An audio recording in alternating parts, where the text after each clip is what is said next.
Welcome to today's Corporate Venturing Insider series. Today, I'm so excited to have Tammi with us. She's been at Intel Capital for 24 years, so she was going to be able to tell us about one of the best corporate VCs and the long-lasting corporate VC, but also the up and down of the cycles that she's witnessed.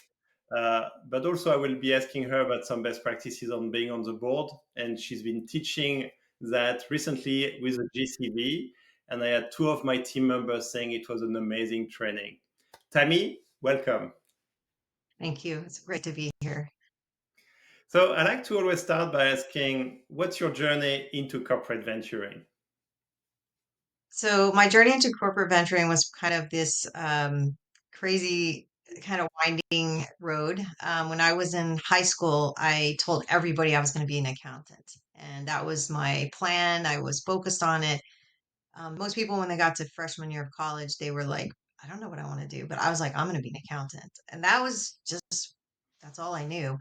And when I was in college, my senior year, all the accounting students would look for jobs in the fall, and all the regular students would look for jobs in the spring.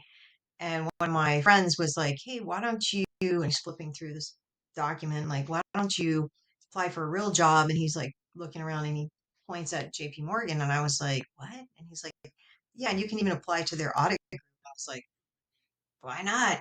So I was in the middle of interviewing with the Big Six, it was known back then, and I ended up going there instead and did audit for 5 years. And then I moved from audit into investment banking for 3 years. When I was in investment banking, realized I need to go to grad school because everybody had MBAs practically um, at JP Morgan. And so I went to UCLA, got my MBA there. And while I was there, when we were in New York City, I remember us talking about, man, everybody's making money in Silicon Valley.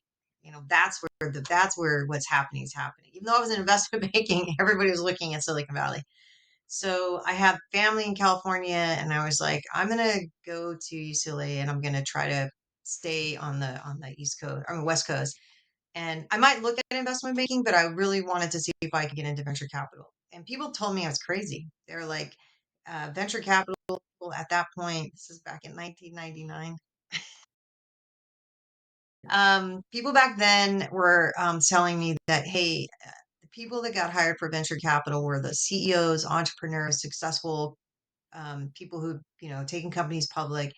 You're getting an MBA. And back then they weren't really hiring investment bankers that much, or people from investment banking, but that was right before the dot-com bubble happened. And during those, like, 1999, 2000, and 2001, I would say the VCs hired a ton of people coming out of investment banks as analysts and associates. And actually, Intel had a program to hire MBAs to come in, and I was like one of like 2 dozen people that they were hiring out of MBA programs. That hasn't happened since then. That was a very unique time in history where a lot of people were hiring into the venture space, and so I kind of had this like strange opportunity and got into venture. So it is really hard when people ask me, how do you get into venture capital now? Because I tell people it's about skill and opportunity. Gain skills and keep looking for those opportunities to get in. And and even the backgrounds of venture capitalists, I feel like has changed quite a bit. Like now you'll see people that, yes, the entrepreneurs, the successful CEOs and startup founders are VCs, but you also see a lot of people that came from consulting, investment banking, um, you know, business development. So every different angle now you're seeing within the venture community space. But yeah, so my situation was kind of like, I like to say it was a divine orchestration. As a Christian, I look back and I'm like, how did I get into venture capital? Like, I mean, it was just so random. I didn't even know what venture capital was in high school. I don't even think I knew what venture capital was. And we were looking at what was happening in Silicon Valley. That was my first time even hearing the word venture capital. So it's pretty wild that I got into venture capital. And then But did you join Intel or you joined Intel Capital? So the way it worked when I started was that Intel Capital, actually that brand name did not exist. So they had a structure where they had strategic investment managers, they had treasury managers, and they had lawyers. And we used to call it the three-legged stool. So anybody who's been in venture capital a while is familiar with our three-legged stool and hated it because the strategic investment managers would find the deals, get everything going, and then bring in the treasury managers to actually negotiate the deals. And the CEOs hated that because they're like, wait a minute, I just established a relationship with you. And now you're bringing in this unknown person who's being really hard on the terms to negotiate the deal. That's the way we're structured. And I came into that treasury role. So it wasn't called Intel Capital when I started as an intern, but when I came back full time in 2000, they had just branded, and it was a business organization. So technically, I was working for Intel within the business unit Intel Capital. Technically, I was actually working in the treasury group supporting Intel Capital, but eventually I became that. Those two groups were eventually merged, and everybody became, members of Intel Capital. So. So how different was Intel Capital then? And I'm talking from the time where it was really named Intel Capital and you had merged the teams. So first of all, the organization was huge. We had several VPs that had like teams that were supporting the business units, and we used to go to the business units meetings, events, um, trainings. We were like really embedded in the groups, and so the organization was large, and you had to be that way, right? The other thing is that we had large teams across the globe. Like we had large teams in we had people in India and Korea, Japan. Um, not, it's kind of interesting. In Europe, it was mostly the UK and Israel. But we did have at one point like somebody who was doing deals in Turkey and oh no, we did have somebody in France at one point. So we had a very large team. It was very international, and then even across the United States, we had people like in Texas, everywhere. And we used to have a boot camp. We had so many people that they had to put people through these boot camp trainings. And we were also doing different deals though. We were doing smaller investments, smaller, million, $2 million deals. And we did take some board observers, but not a lot. So it was just different organization. By the time I left Intel, team dramatically smaller, many less, shrunk the locations. Now we were doing much larger investments and taking board seats, right? So it was a big change during the 24 years that I was there from, huge small investments to small and big investments. A lot of changes. And even how the support organizations worked with Intel Capital changed. So. I mean, Intel Capital today is not small by any means. So when you say it was big, are you talking 100 people, 200 people? I'm not totally sure this is absolutely correct, but I think we had like around 300 like investors and portfolio managers running around the country, around the world, global. So you're right. In terms of most other CVCs, even at the size of Intel Capital now, it's large, but it is significantly smaller than what it was. And even the portfolio size has shrunk. Right, for many years we were around 450 companies in our portfolio. I think if you go look at data more recently, the portfolio is smaller because we worked on actually shrinking the size of the portfolio because um, we wanted to have like a narrower focus and more focus on fewer companies, and so that was kind of why the portfolio size even shrunk. But yeah, you're right. I mean, relative to other CVCs, it's still fairly large, but it's compared to where it used to be, it's pretty small. So It's all relative. And 99 means you work directly with the founder of Intel Capital, Les. yes, yes. Yeah, I So actually worked on a deal that he was involved in, and we've always had a lot of interaction. No matter what level you were, when you're at Intel Capital, you were always interacting with whoever the Intel Capital president or most senior person was, just by nature of how the deals worked and stuff like that. So you were interacting, with Les and then Arvind. And remember, I said I came from the treasury, so Arvind was actually over the treasury side, and when he took over as president, he brought his treasury people with him, and that's why they merged in 2005. So oh, worked with him then, and then it was Wendell, and I can't remember everybody. I think there was John Miner. Actually, I think I skipped him. I think it was Les, John Miner, Arvind, Wendell, and then Anthony. So there's been a whole series of heads of the group. Maybe you can share one best practice you learned from each of them. Something that you remember was quite impressive. So I think with Les, I remember because remember I joined it at the beginning of the dot-com bubble, and I remember the first deal I worked on was cratering, and I felt like everybody was looking at me like, we're all like doing deals and they're going public. What's wrong with you? Right. But shortly after my deal collapsed, a bunch of other deals started collapsing and the stock market obviously crashed. And I remember Les saying, steady as she goes. Just don't panic, steady as she goes. I Mm. don't the time when John Miner was kind of in charge, I don't remember interacting with him a lot, so I don't have a key learning from him. Arvind, I learned a lot from him, but I think that I'm trying to think of a kind of a unique thing that he said. Um,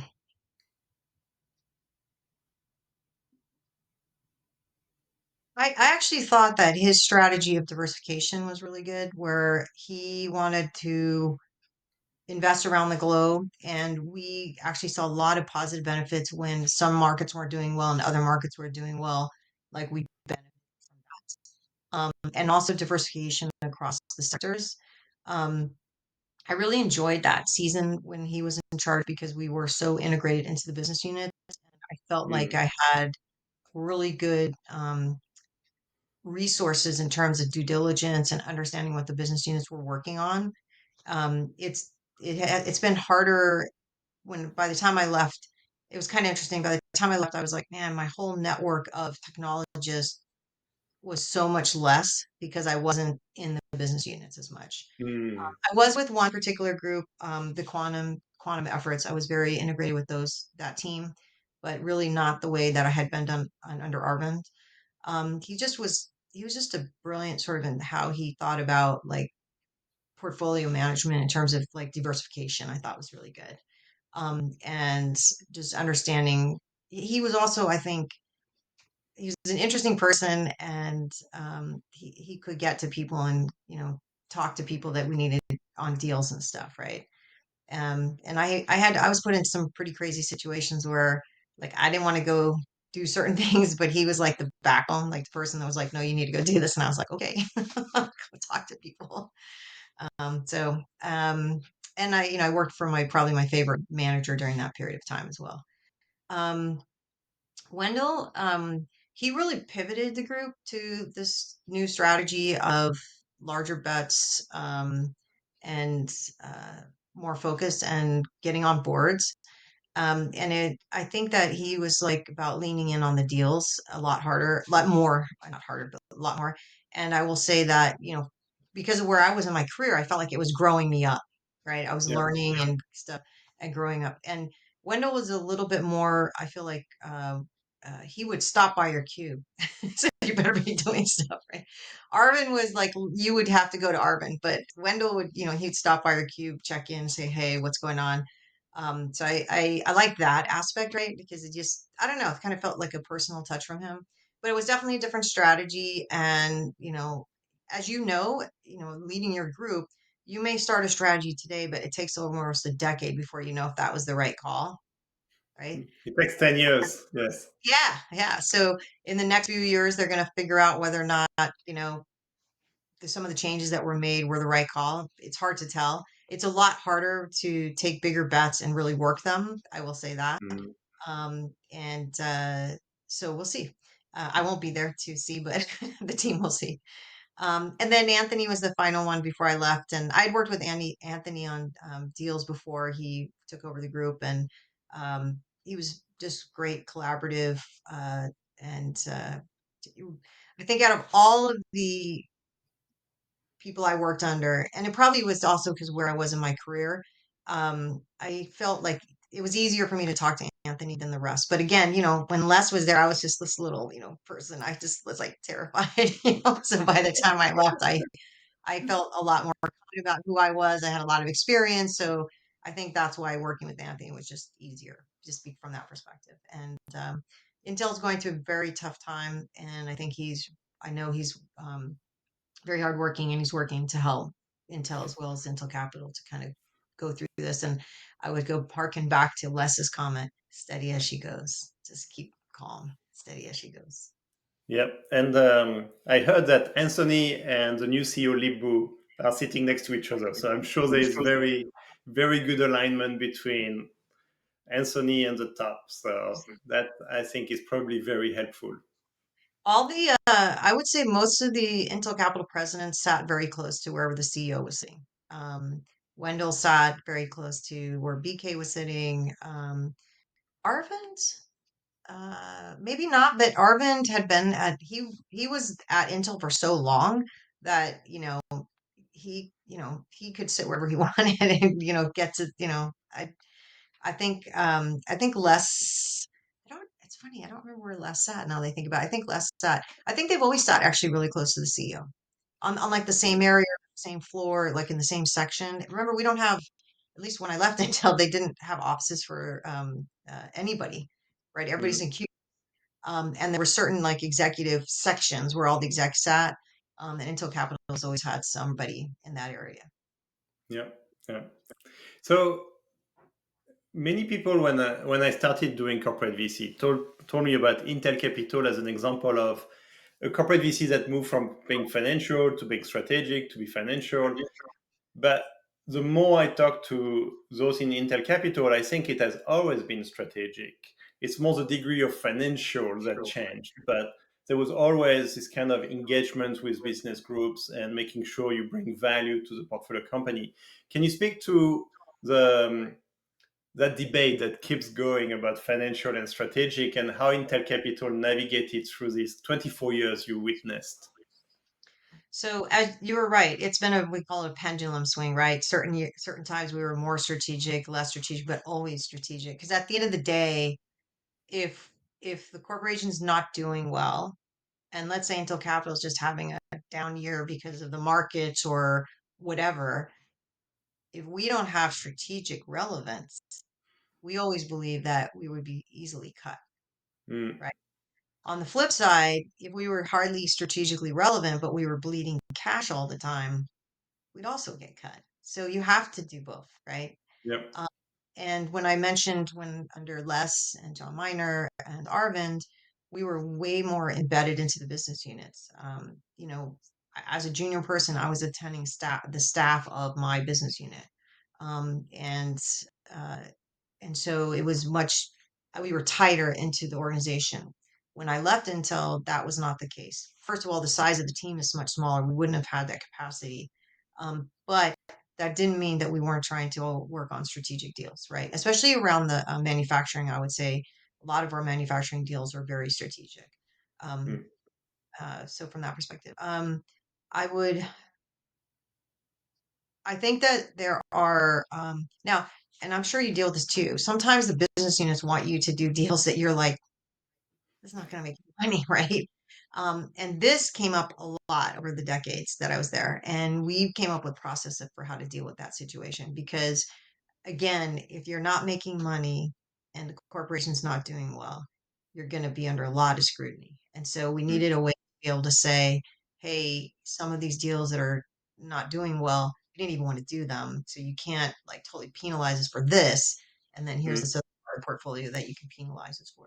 So yeah, it's a delicate balance. I mean, you look at what Intel's going through right now. They were going to spin out Intel Capital, now they're not. So clearly the company is having to make some pretty dramatic decisions. And if you think about it, if Intel Capital wasn't making money and it's not strategic, I'm telling you, they would have shut it down, right? So they're doing all the right things, and every CVC group needs to be constantly thinking about that. I get really annoyed when I hear people say, we're part of this, we're part of whatever corporation, but we can do just fine. We don't have to be strategic. We're just going to do financial. And I'm like, yeah, you're not gonna be around for very long, because it's inevitable. You're going to have a down year. I mean, think about it. within every 10 investments you do, you're only going to have success in one or two. Most of the rest of that portfolio is not going to do well. And Yep. you hit a down market and and I'm always surprised too how people don't understand. The down market doesn't just affect the startups. Down markets affect the limited partners. And the limited partners, if you have like a market correction, and that usually takes 1 to 2, 3 years to kind of resolve and start moving again, all the limited partners have to rebalance their portfolios when we see that dramatic of a market dip. Mm.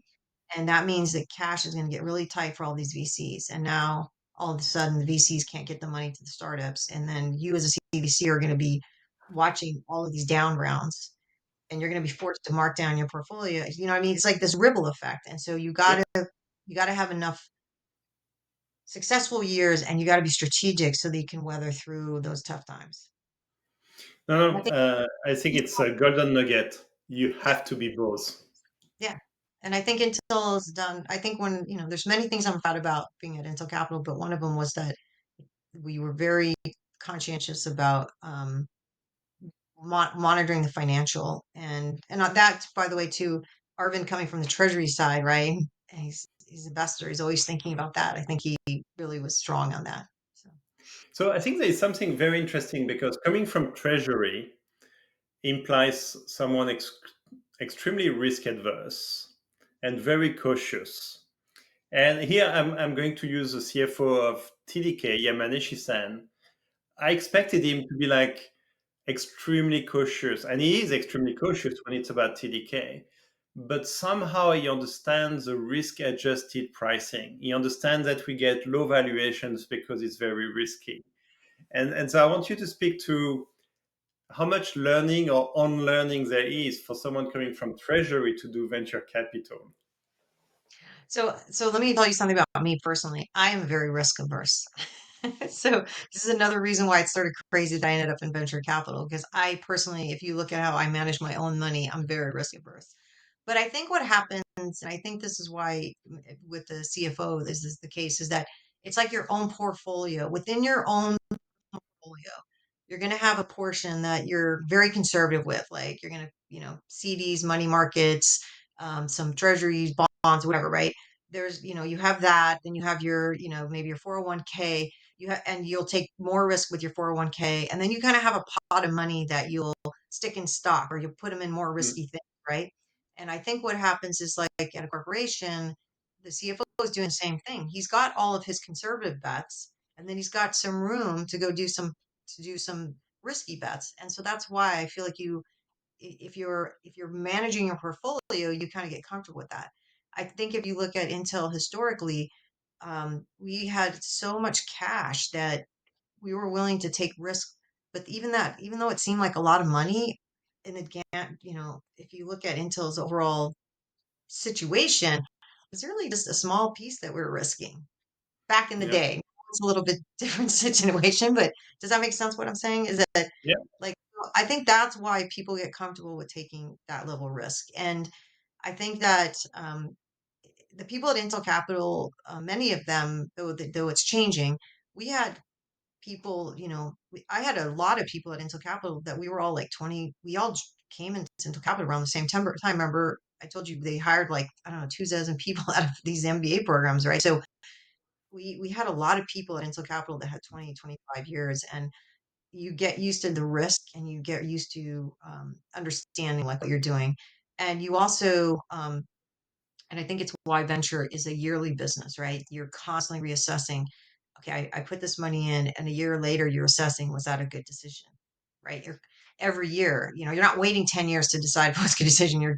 Because you're being forced to decide if you're going to put more money in or not, right? So there's yep. constant assessment and stuff. And I think that the structure of how we fund startups forces that rigor. And I think if I was going to tell one piece of advice, this is the way I try to do my work is that I always try to be really honest about the risk that we were taking so that management could never be kind of surprised. I think and I learned the hard way because I had this weird situation where I had a manager switch. So to be fair to myself, I didn't recognize that the information wasn't getting all the way to the top. But that's a key thing is that if they understand the risk that's being taken and it goes south, okay, it's fine. Well, what they don't like is as yourself, right? You don't want to be surprised. You don't want to find out you're taking a different risk than you thought you were taking. Yep. And you want risk to be highlighted as quickly as possible so you can try to mitigate it. Because there were some situations where I thought, I got a company and somebody left and I inherited a company and people were like, this isn't going anywhere. Just, you just babysit it or just whatever. Right. And I dug in and I was like, wait a minute, there's something here. And I start figuring things out. And, then I was able to kind of create some value. Um, it would have been no risk to do nothing because everybody had already written it off in their minds. But I went back and did some work and said, no, there is some value here. On the flip side, there's other companies where I was like, this isn't going anywhere and we've already impaired it. And so why don't we go ahead and get the tax benefit and get the heck out of here, right? Um, so it's just making sure you're upfront and honest about the risk and what's really happening with the company and not avoiding it. And I actually mentioned earlier too, I multiple times during my career had to go have conversations with board members that I didn't want to have, but I did it and I did it because I understood why I was doing it and I had Mm, supported mm. my management team to go do that. So So I totally agree, and it's interesting because I think the intuition for an investment member to go to the investment committee is let's pitch the investment. Let's say why we should do it. And we have our process and we have a scorecard and we have a risk table and we try to be as transparent and honest as possible. And one time the scorecard, so I think we have 7 items in the scorecard, and I think it was all red and one yellow. And simply because of the facts. And they're like, why are we going to the investment committee? They're going to say no when they look at the scorecard. But we went there, we explained all the risk, but also what would be the upside behind it. And they approved it. And at that point, it was a revelation for the team that actually what the investment committee wants is tell us as it is, tell us the risks, tell us the upside, and then we will make up our own mind from it. right. Uh, That literally, I took one deal. I was probably one of the last deals I worked on at Intel, and you know, I actually at the very beginning said I cannot justify this valuation to you. There's nothing I can show you to justify this valuation. But if you really think about it, in the early rounds of Google, Facebook, many others, Yeah. you cannot justify the early valuation. But look what ended up happening, right?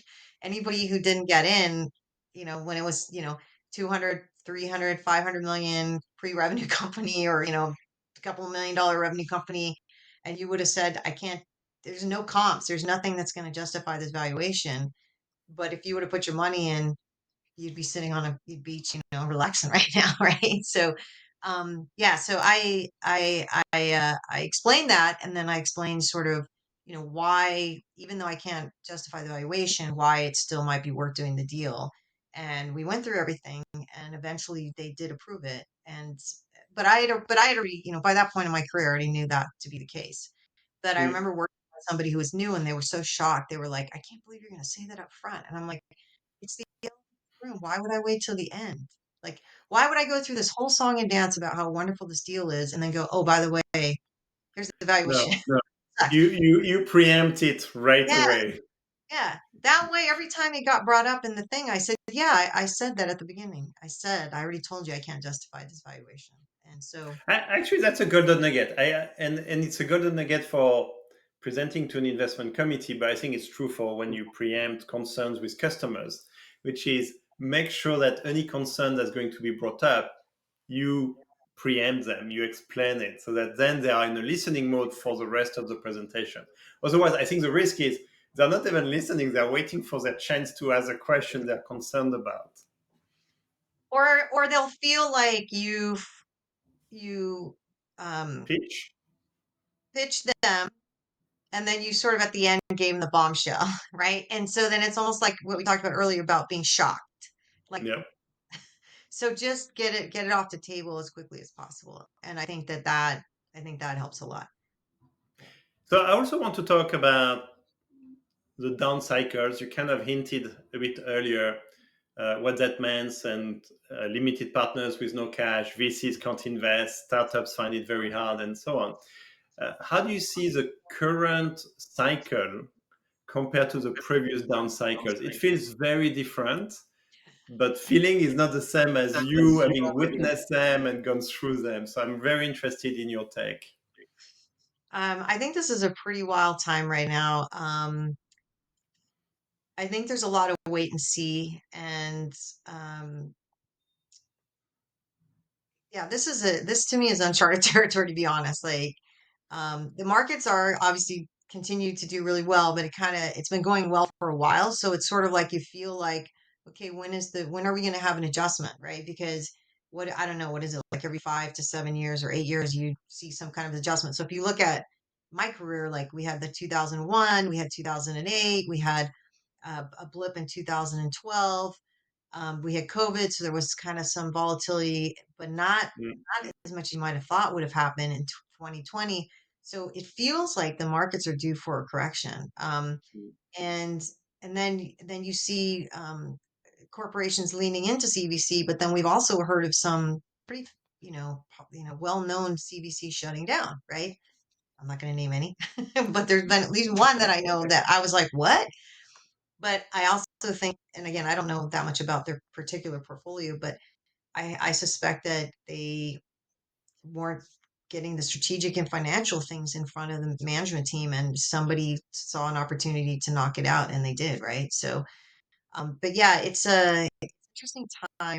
Um, I don't. It's it just kind of goes back to what Les said, steady as she goes, just do what you know to do and keep your eyes open wide and be wise and smart. I guess the one benefit of the market right now after the whole SPAC implosion is the pricing doesn't feel as frothy, right? yeah. So use this opportunity to deal valuations done correctly and get that stuff because at the end of the day, if you're overpaying for stuff constantly, right, you can't make money. That's not good either, right? So I really feel, and maybe you can correct me, but I feel like, I mean, we started in 2019 at TDK Ventures, and it feels like deep tech, from a pricing point of view, was never overpriced. It kind of was, it's not like software, it's not like AI today. It feels like the pricing was quite disciplined, and therefore we didn't get the overcorrection that we could have expected if we were in software. I think and when people talk about deep tech, a lot of times my mind goes to hardware. Hardware has been out of favor probably for 15 years in the Yeah. sense that like deals were getting done, but it's a slog, right? And there's been like one or two deals like every 2 or 3 years that everybody's running toward. But for the most part, a lot of the hardware deals have just been a slog to get deals done. So I don't. Other than there's been like I said, there's always that breakout company here and there. But let me tell you something: the breakout companies don't always do well. So, just it's just part of kind of the cycles of things. But I think it's gonna. We could see. I actually feel optimistic for hardware. It's been so out of favor for so long that maybe Mm. right now we'll start digging back in and start getting excited about hardware again. And when I mean hardware, I mean chips and systems and new technologies from that perspective. I think software is getting like there's so many software companies that are doing this or doing that. It's hard to differentiate who's going to be the winner, who's going to be the breakout. So I think that's why people might start digging in on the hardware side again. I mean, if you look at the highest valuation for hardware with Nvidia or private for SpaceX, I feel like it's inspiring many engineers, especially on the hardware side, to consider that path compared to before. You mean going to like bigger companies? No, I mean hardware company like Nvidia, like SpaceX, or even Tesla. I mean hardware, really hardware companies. Yeah, that their valuations are finally. Yeah, you're right. Because for a long time you had like the Googles, Facebooks, those companies sort of getting all the lion's share of the value. Now you're seeing this hardware companies doing really well. Yes, and that will actually probably drive more startups into the hardware. People leaving like those companies and starting startups. So it's all cycles, right? It's just gonna. So maybe we'll see this kind of a lot of excitement around hardware for a while, and then it'll wane, and then it'll go back to software, and or whatever, but like the different industries. But I will tell you, one of the interesting things I noticed when we got through the dot-com bubble, it was interesting how right after that was the optical bubble. And so just got to be careful. Like when everybody's running towards something, it doesn't necessarily mean that that's where you should be running. Like just be thoughtful about your investments and don't overinvest in one sector because they're all Mm. in their sort of cycles, right? So That's a golden nugget. Now, before we move on to best practices for board, which you have so much experience, if you were to talk to Tammy when she joined Intel and you could give her only one advice, what advice would that be?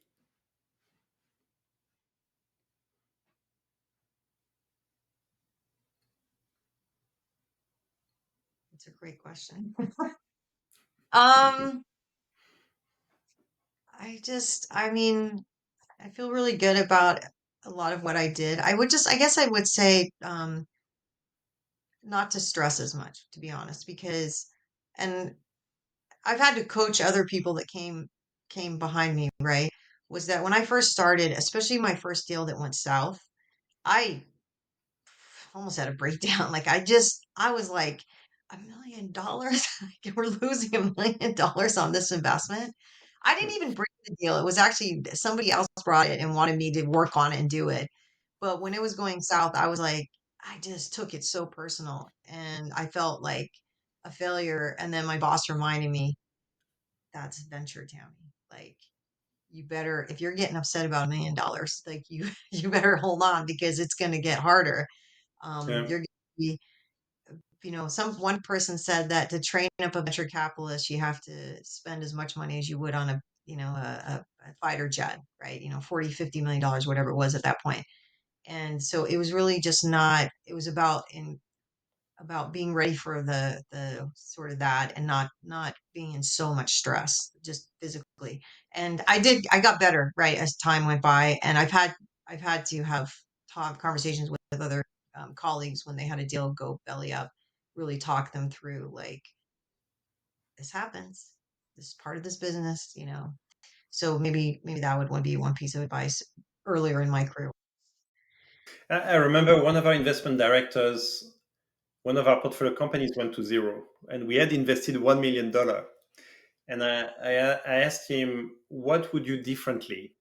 And actually, he had quite a very thoughtful response about, I think if I could go back in time, relying on a single customer was already a red flag. And I saw it as it's okay because they could win more customers. And so he was very thoughtful about it. So I say, great, you got your $1 million trading. Exactly. And I wish I could tell you that there was some magic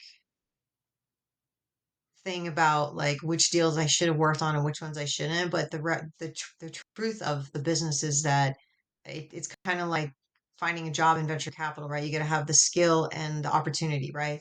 Finding the right investment, it's also the same thing because so many deals that I thought were going to be super successful crashed and burned, and the ones that I thought were just like, how is this going to get anywhere, ended up being really successful. So I can't. That's why I can't tell you like, oh, I should have look for the situation where a single customer was a problem, right? I had a company, a single customer. It almost took them into bankruptcy. However, the management team was able to survive that and eventually went public and we made decent money on it, right? So Mm, mm. it's like everything that you would think are the bad reasons to not do a deal ended up not always being that case because it really depended on the industry and the management team. Right, and they do It, people say that all the time, right? It's a team, it's a team, it's a team. But I will tell you, sometimes you can have crappy teams in a great industry. Sometimes you can have great teams in a terrible industry, and it still works out. It's just, I don't know, learn from each experience and keep moving forward, right? yeah, I think Lei Jun, the CEO of Xiaomi, has this expression in Chinese, which is basically even pigs can fly in a storm. which means that you could be a bad entrepreneur, but in a huge market that's growing, you're going to do well. And I think he was saying that because his previous firm was doing antivirus, which is like such a difficult market, and he could never grow it. And then he went to mobile phone, and it became a huge success. Um, but yeah, I think the team really, really matters. But what's interesting with what you said is it nearly feels like the French language. You have all these rules, but for every rule, you have an exception. And, it just, yeah, like I said, like I remember I picked up a deal that I was told, like, don't even waste your time on this. But when the COVID lockdowns happened, it actually benefited this company. And all of a sudden, they just did fantastic. So I was like, Yep. I Yep. could have planned COVID, right? So it was like, and like the whole thing with Silicon Valley Bank. I mean, who could have ever imagined that that was gonna? No. I mean, when I saw the news that there was a run on SVB, I was like, "No, that's not gonna happen. Like that, they've been around the entire time. Like that's not." And then it happened. I was like, okay, once again, this, It was crazy. And indeed, it's hard to believe, but once you've seen it, then you cannot unsee it. Yeah. So, Tammy, now you are in a very interesting role where you can share all your wisdom and your learnings with GCV. You do some trainings on board. I know that two of my investment team members have joined and they loved it and they are raving about it. So maybe you can share high level first about the training and your role, but then we will go into some of the best practices. So at least the audience knows why they should consider a training with you. okay. So one of the things that when I was at Intel that I'm really grateful I got to be involved in was a lot of training, and I did group training and as well as mentoring. And so when I left Intel, to be honest with you, I was sort of in this point in my life where I'm like, I'm not ready to retire, but I'm also not sure I want to go back into venture because once you've been there 24 years, you'll understand it's really taxing because you will have a success one day and the next day company's going bankrupt, and there's just this constant like pressure and tension, and you can't quite get away from it. And so when Mm-hmm. I left Intel, there was this kind of like, I could just rest in my heart and in my soul. I was just like, oh, I can rest anyway. So um and this opportunity to do to teach with GCVI Institute was just like, it was like I felt like a gift from God. I just felt like, oh my God, this is exactly what I would love to do because I always teaching. And the first class that they asked me to work on was the CVC board member and board observer class. And the irony of that class is that I'm telling you everything I wish somebody would have told me when I joined in.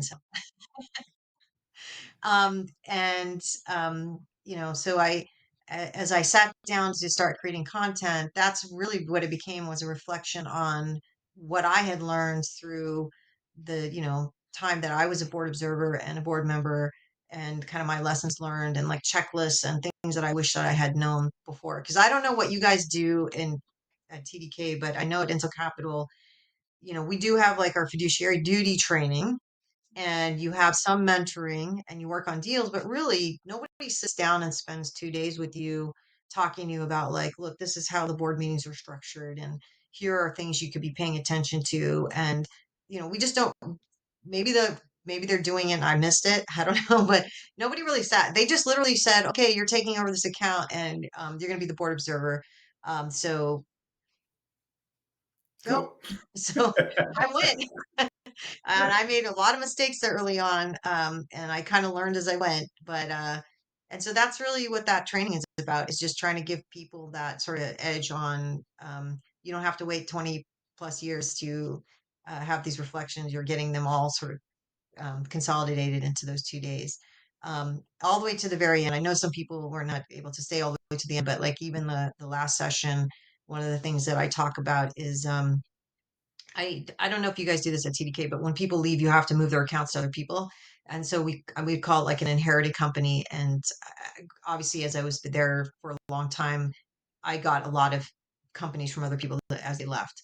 And so I created like an 8 slide template that I use to kind of, even though I may have their investment pitch to the partners, or I have the company presentation, I would create my own document with just these 8 slides that would give me a quick way to think about the company and understand the situation. And I would always go and talk to the my manager about it, because I didn't want them to be caught by surprise if things weren't exactly the way they had been portrayed.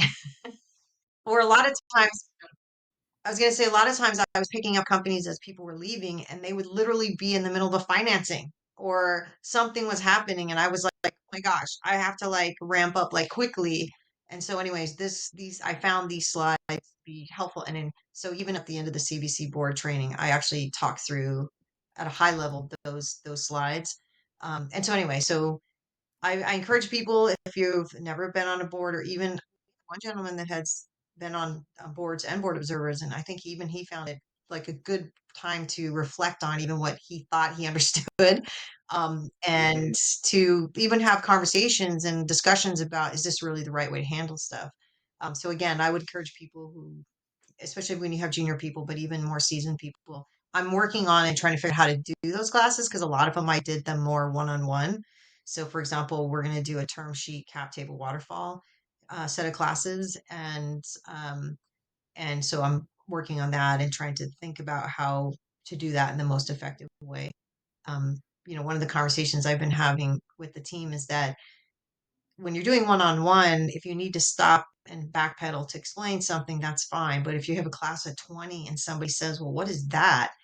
I can't stop the class and do that Yep. training. Yep. So I have to figure out a way to get everybody to a certain base level, so that when we get into the class, we're actually moving forward and not stalling.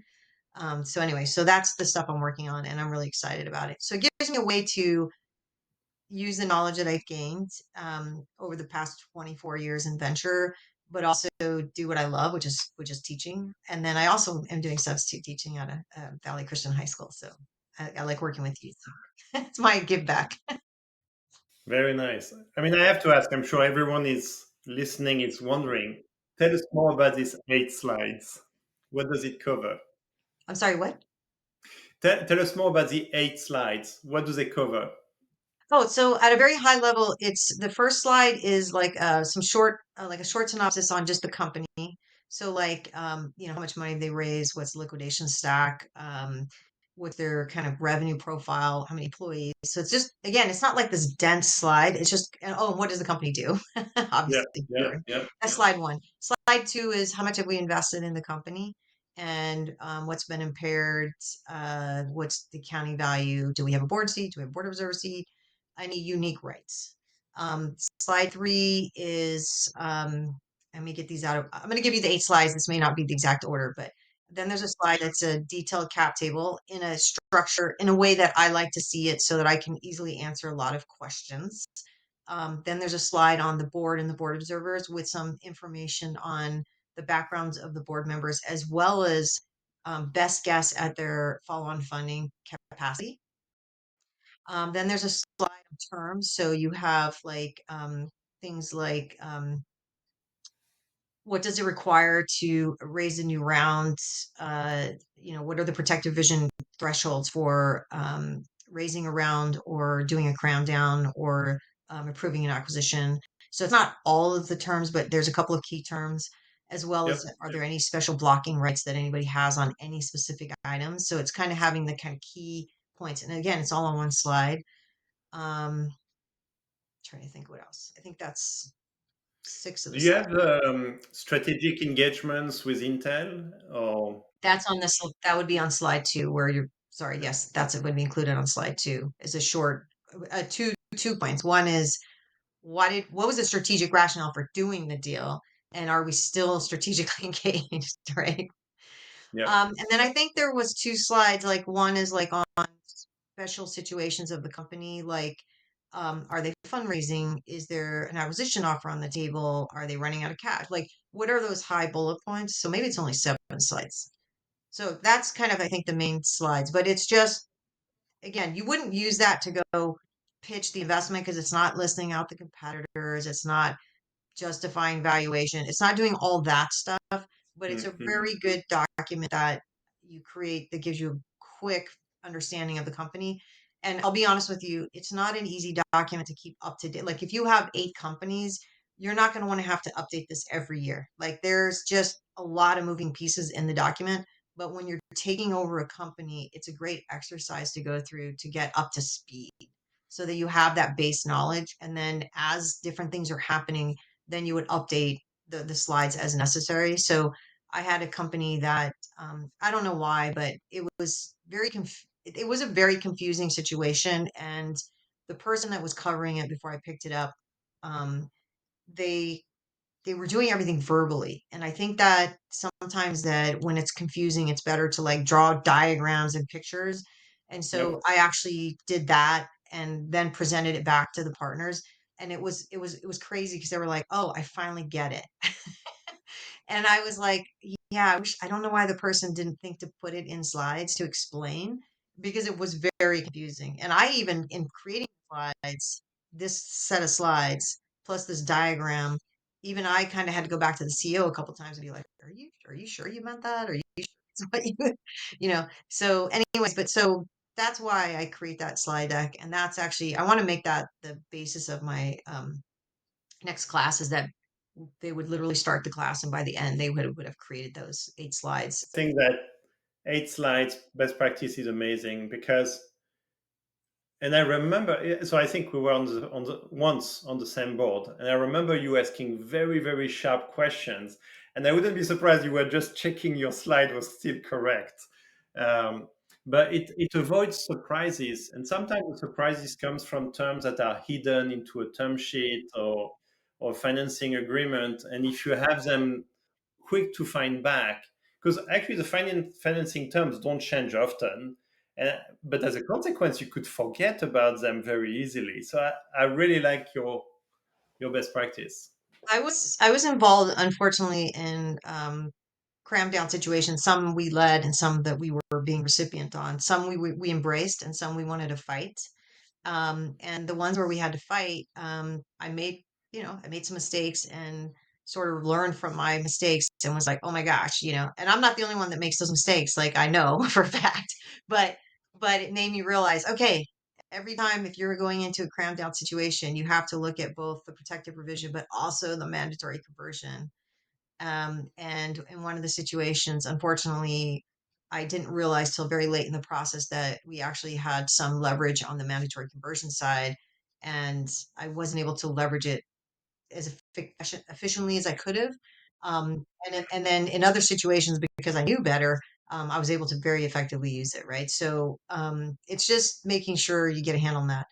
The other thing I feel like a lot of people really so there's two things, and I talk about in the CVC board member and board observer training, right? Is that a lot of times as board observer, you don't realize you can lean in more than you are, and a lot of times you will have be able to say things about like deal terms and stuff, especially if you're going to participate and other people aren't, and understanding that like I had situations where we didn't know somebody wasn't going to participate until the last second, and it almost killed the deals. And it prevented us from being more aggressive because we were like, you're at the end and you're like, well, we got to go. And what do you mean you're not participating? Like, and the company's going to run out of cash in 3 days. Like we can't all of a sudden do a cram down like that fast, right? Because you have to like notify, you got to do all this stuff, right? So, so I started not just understanding what the deal terms was, but I started doing a better job of understanding the dry powder of my the other investors. And so like Yep, just yep. talking through that and understanding like, well, how do you do that? And how can you get information if they're not telling you, right? And there's some really easy ways to figure it out. And so that's part of what will be in that class. Okay, count me in. I think that's going to be extremely valuable and probably the next best practice for TDK Ventures. Now, one question I have at very high level: if you're a corporate VC, so I'm not talking VC, but really corporate VC, how would you think about the choice of being an observer and a full board member for a startup you invest in? So we talk about in my class. Plug. That's what I'm saying at high level. Don't No, don't I know. don't spoil No. So everything. So the hard part is that you have to look at a couple of different things, right?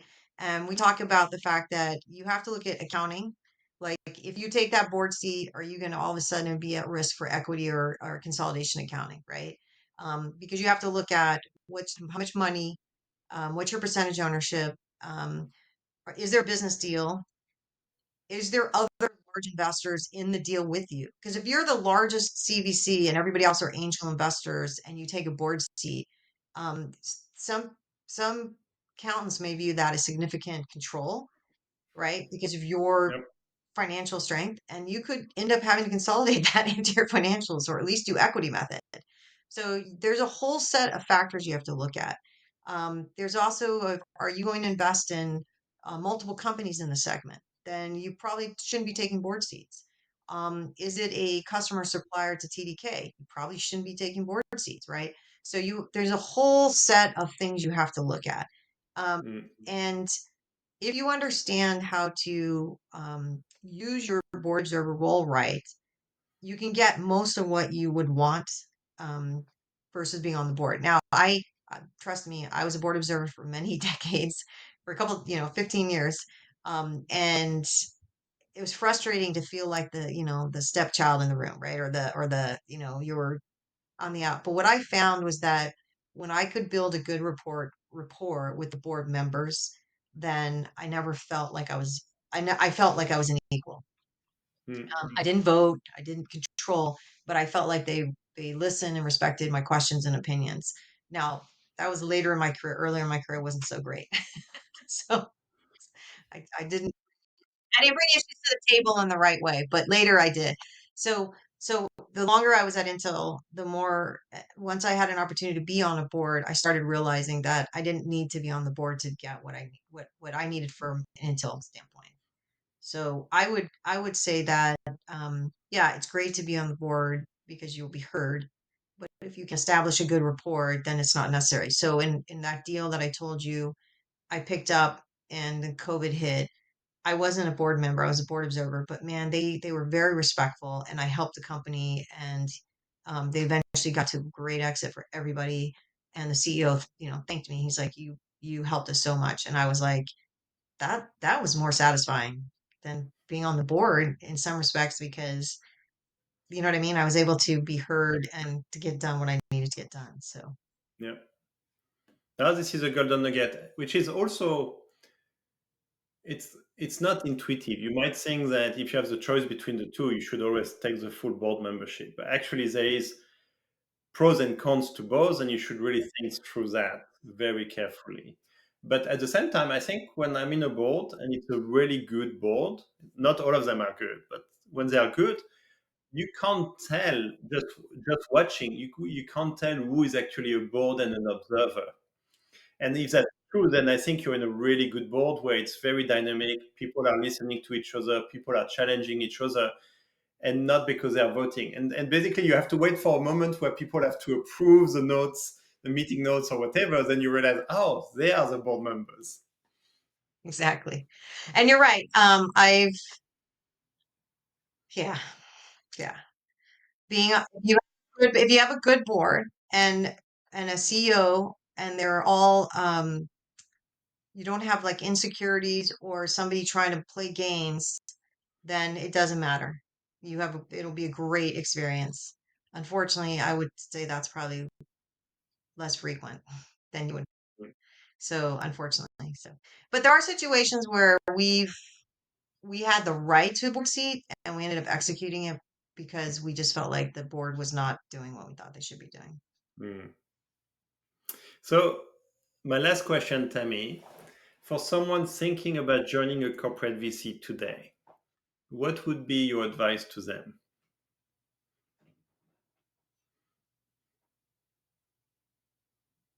So you mean so Very open question. Someone is thinking about joining a corporate VC. What? I've had people come talk to me, and they're saying, "Oh, I want to do this." And the thing I'm always trying to make sure is, do you? But then I didn't really, I'm trying to make sure that they understand certain things. But to be honest, I didn't even understand certain things. So, it's a great place to do really fun stuff, but it's very stressful. And the stress, and it's a constant stress because you're responsible for people's jobs. Like if Mm. you don't get and it's every 12, 18 months, if that company's not getting money, that means people could be losing their jobs. So there's definitely stress in there. And I think the key thing is to get training and to have good mentors around you to make sure that you can kind of weather through it. I felt like in my company we had so many people that it was easy to find good people, good mentors within organization because there's just enough of us that you could find that. If you're in a small team like 4, 5, 6 people, and make sure you feel comfortable with those people, and if not, find people in the industry to help mentor you because um, I, like I said, I thought I was going to lose my mind when I lost that. I mean, I didn't lose it, and actually, we didn't lose the whole piece. But when I had my first deal go south, it was really hard. It was a Mm. really tough couple of weeks of just like, oh man. And then I had some really tough negotiations I had to go through, and just having that group of people around you that can support you and you can talk through issues. Because everybody, it's just like in life, right? Everybody's not going to behave the way you would have hoped, right? Well, that's a great way to end this interview, Tammy. Thank you so much for your time today. Great. Thank you. And really enjoyed this.